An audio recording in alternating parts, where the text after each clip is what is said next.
छत्तीसगढ़ में लोकप्रिय विष्णुदेव साय की सरकार लगातार जनहित में कड़े फैसले ले रही है। इन फैसलों से जनता को सरकारी योजनाओं का सीधा लाभ मिलने में आसानी हो रही है।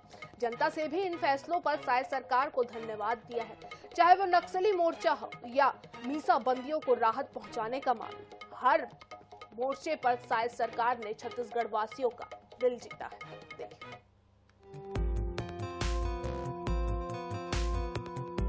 छत्तीसगढ़ में विष्णुदेव साय की सरकार अपने गठन के बाद से ही लगातार ऐसे फैसले ले रही है जिससे प्रदेश के आम नागरिक का जीवन आसान हुआ है।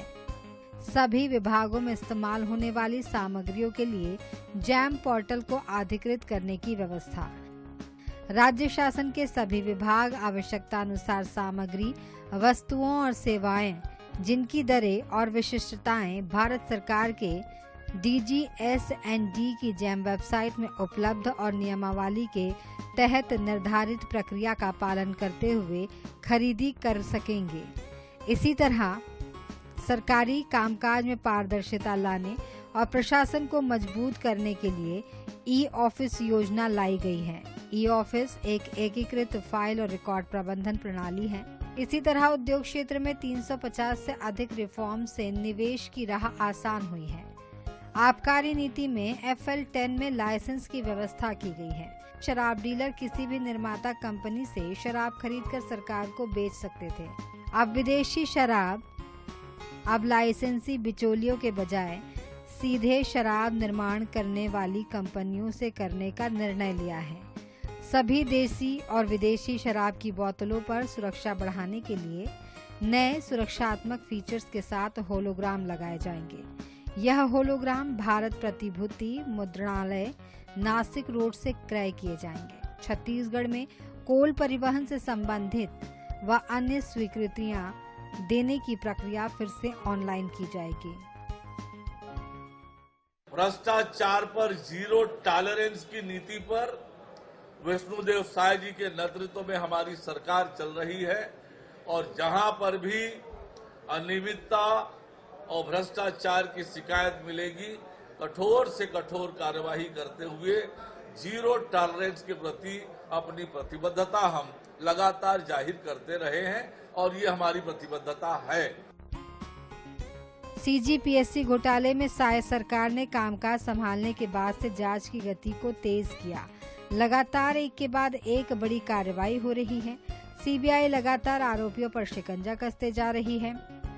छत्तीसगढ़ में भ्रष्टाचार निरोधक ब्यूरो और आर्थिक अपराध अन्वेषण शाखा ने कथित तौर पर 550 करोड़ रुपए के Chhattisgarh medical services corporation limited CGMSCL घोटाले के आरोपियों पर तेजी से कार्रवाई हुई है। आरोप है कि 2023 में चिकित्सा उपकरण और रसायनों की खरीद में अनियमितता के कारण राज्य के खजाने को 550 करोड़ का नुकसान हुआ है। साय सरकार ने नया विभाग बनाया है, नाम है सुशासन व अभिसरण। इस विभाग का दखल दूसरे सभी 57 विभाग में होगा। उन विभागों में जनता को क्या समस्याएं आ रही हैं, उनके समाधान पर यह विभाग सीधे काम करेगा। उद्योगों की स्थापना को सरल बनाने के लिए वाणिज्य उद्योग विभाग ने पुराने पोर्टल को अपग्रेड कर सिंगल विंडो सिस्टम 2.0 तैयार किया है।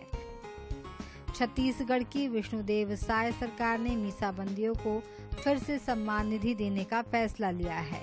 पिछले काफी समय से मीसाबंदी और उनके परिवारों को काफी परेशानियों का सामना करना पड़ा था। बात करें नक्सल मोर्चे की तो छत्तीसगढ़ की आत्मसमर्पण और पुनर्वास नीति से प्रभावित होकर बड़ी संख्या में नक्सली समाज की मुख्यधारा में शामिल हो रहे हैं।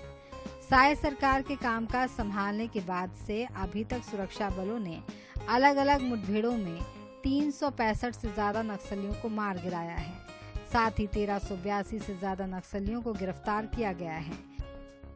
अमित शाह जी ने इस बात को बार बार कहा है और आज तेजी के साथ में जो नक्सली मारे जा रहे हैं और छत्तीसगढ़ में पहली बार मेरी समझदारी में कि जो नक्सली हैं वो कह रहे हैं कि हम बातचीत करना चाहते हैं, युद्ध विराम कर दो और अपने आप को सरेंडर कर दिया।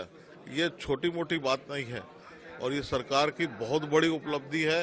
अब बस्तर हमारा स्वर्ग होगा और छत्तीसगढ़ जो है अब पर्यटकों के लिए बहुत बड़ा केंद्र बनेगा। भारतमाला प्रोजेक्ट में हुई धांधली पर भी साय सरकार ने सख्ती दिखाई है। घोटाले की जांच ईओडब्ल्यू से कराने का फैसला लिया गया है।